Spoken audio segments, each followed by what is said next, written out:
रावण ने कैलाश पर्वत को उठा लिया, फिर धनुष क्यों नहीं उठा पाया और श्रीराम ने कैसे धनुष तोड़ दिया?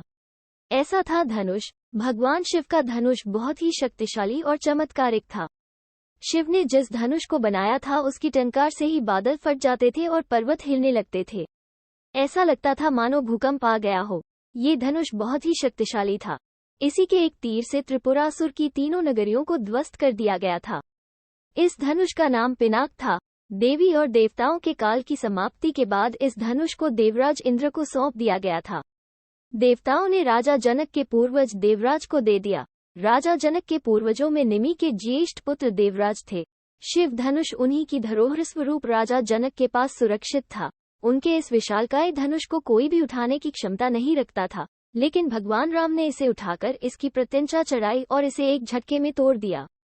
श्री रामचरितमानस में एक चौपाई आती है, तारांकन उठहु राम भंजहु भवचापा, तारांकन मैटहु तात जनक परितापा। तारांकन भावार्थ गुरु विश्वामित्र जनक जी को बेहद परेशान और निराश देखकर श्री राम जी से कहते हैं कि हे पुत्र श्री राम, उठो और भवसागर रूपी इस धनुष को तोड़कर जनक की पीड़ा का हरण करो। इस चौपाई में एक शब्द है भव चापा, अर्थात इस धनुष को उठाने के लिए शक्ति की नहीं बल्कि प्रेम और निरंकार की जरूरत थी। यह मायावी और दिव्य धनुष था। उसे उठाने के लिए दैवीय गुणों की जरूरत थी। कोई अहंकारी उसे नहीं उठा सकता था। रावण एक अहंकारी मनुष्य था। वो कैलाश पर्वत तो उठा सकता था लेकिन धनुष नहीं। धनुष को तो वो हिला भी नहीं सकता था। वन धनुष के पास एक अहंकारी और शक्तिशाली व्यक्ति का घमंड लेकर गया था। रावण जितनी उस धनुष में शक्ति लगाता वो धनुष और भारी हो जाता था।